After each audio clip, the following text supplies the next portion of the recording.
नमस्कार दोस्तों, कैसे हो आप लोग। तो आज हम एक ऐसे विषय पर बात करने जा रहे हैं जिससे हर इंसान कभी न कभी गुजरता है, और वो है कष्ट, यानी जीवन में आने वाली परेशानियाँ। हम सब ने ये सुना है, जीवन एक संग्राम है। लेकिन जब ये संग्राम हमारे जीवन में आता है, जब दुख और कठिनाइयाँ हमें चारों ओर से घेर लेती है, तब हम अक्सर एक ही सवाल पूछते हैं, क्यों?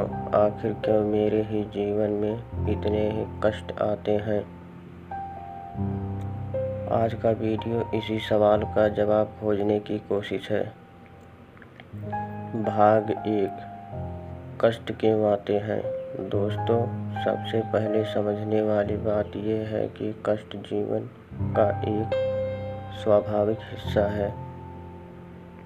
जैसे दिन के बाद रात आती है, वैसे ही सुख के बाद दुख आता है। ये प्रकृति का नियम है। भगवत गीता में भगवान श्री कृष्ण अर्जुन से कहते हैं, हे पार्थ, जो सुख दुख सर्दी गर्मी को समान भाव से सहन कर सके, वही स्थिर बुद्धि वाला होता है। कष्ट इसलिए नहीं आते कि हम पापी हैं या दुर्भाग्यशाली हैं। कष्ट इसलिए आते हैं ताकि हम मजबूत बन सके, ताकि हम सीख सके, और ताकि हम अपने भीतर छुपी असीम शक्ति के पहचान की जा सके। भाग 2, कष्ट हमें क्या सिखाते हैं। जब जीवन हमें तकलीफ देता है तो वह हमें कई चीज़ें सिखाता है। धैर्य, कठिन समय में इंसान को धैर्य रखना चाहिए। आत्मविश्वास, जब हम एक मुश्किल को पार कर लेते हैं तो हमारे अंदर आत्मविश्वास जन्म लेता है। कृतज्ञता, जब हम दुख से बाहर आते हैं तब हमें समझ आता है कि सुख का कितना महत्व है। विवेक, कष्ट के समय हम निर्णय लेना सीखते हैं, सही और गलत में फ़र्क समझना सीखते हैं। सोचिए, अगर जीवन में कोई भी मुश्किल ना आती तो क्या हम कभी कुछ नया सीखते? क्या हम कभी अपने आप को जान पाते? भाग 3, हमारे कर्मों का प्रभाव। दोस्तों, भारतीय दर्शन में एक बहुत गहरी बात की गई है, जैसा करोगे वैसा भरोगे। जीवन में जो कष्ट आते हैं उनमें से कई हमारे पूर्व कर्मों का परिणाम होते हैं। ये जरूरी नहीं कि हर दुख हमारे किए हुए बुरे कर्मों का फल हो, लेकिन कई बार ऐसा होता है जैसे बीज बोया गया हो और उसका फल समय पर मिल रहा हो। इसका मतलब यह नहीं है कि हमें डरना चाहिए, बल्कि समझदारी से अपने कर्मों को शुद्ध और सकारात्मक बनाना चाहिए, ताकि आगे का जीवन बेहतर हो। भाग 4, कष्टों को अवसर में कैसे बदलें। अब ये सवाल है, जब कष्ट आते हैं तो हम क्या करें? स्वीकार करें। पहले उस तकलीफ को स्वीकार करें, उसे दबाए नहीं, भागे नहीं। ध्यान लगाएं, रोज़ कुछ समय ध्यान या प्रार्थना में बिताएं।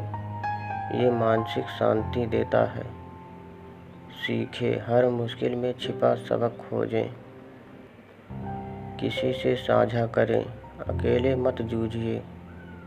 अपने दर्द को अपने किसी प्रियजन या गुरु से साझा करें। आगे बढ़ें, याद रखें, समय भी बीत जाएगा। एक मशहूर लेखक ने कहा है, pain is temporary, quitting lasts forever. मतलब दर्द अस्थायी होता है, लेकिन हार मान लेना अस्थायी होता है। भाग 5, प्रेरणादायक उदाहरण। सोचिए, अगर भगवान राम को 14 वर्षों का वनवास न मिला हो तो क्या वे मर्यादा पुरुषोत्तम कहलाते? अगर अर्जुन को महाभारत में युद्ध न लड़ना पड़ता तो क्या वे श्री कृष्ण से गीता का ज्ञान पाते? अगर डॉक्टर APJ अब्दुल कलाम गरीबी से जूझते हुए अपने सपनों को लिए न लड़े होते तो क्या वे भारत के मिसाइल मैन बन पाते? हर महान व्यक्ति के जीवन में कष्ट आए, लेकिन उन्होंने उसे अवसर में बदला। तो दोस्तों, अगर आज आप जीवन के किसी संघर्ष से गुजर रहे हैं, मानसिक तनाव, आर्थिक समस्या, पारिवारिक संकट या कोई भी स्वास्थ्य समस्या है तो घबराए नहीं, आप अकेले नहीं हैं। हर एक इंसान अपने जीवन में कभी न कभी ऐसे दौर से गुजरता है। महत्वपूर्ण ये नहीं है कि आपने क्या खोया, बल्कि ये कि आपने उससे क्या सीख कर बाहर निकले। कष्ट जीवन का अंत नहीं है, बल्कि एक नए अध्याय की शुरुआत है। तो दोस्तों, अगर यह वीडियो आपको प्रेरणा देता है तो इसे लाइक करें, शेयर करें और कमेंट में बताएं आपने अपने जीवन में किस कष्ट से सबसे बड़ी सीख ली। हम फिर मिलेंगे एक नई प्रेरणादायक यात्रा में। तब तक याद रखिए, अंधेरा चाहे जितना भी गहरा हो, उजाला हमेशा रास्ता ढूंढ ही लेता है। धन्यवाद।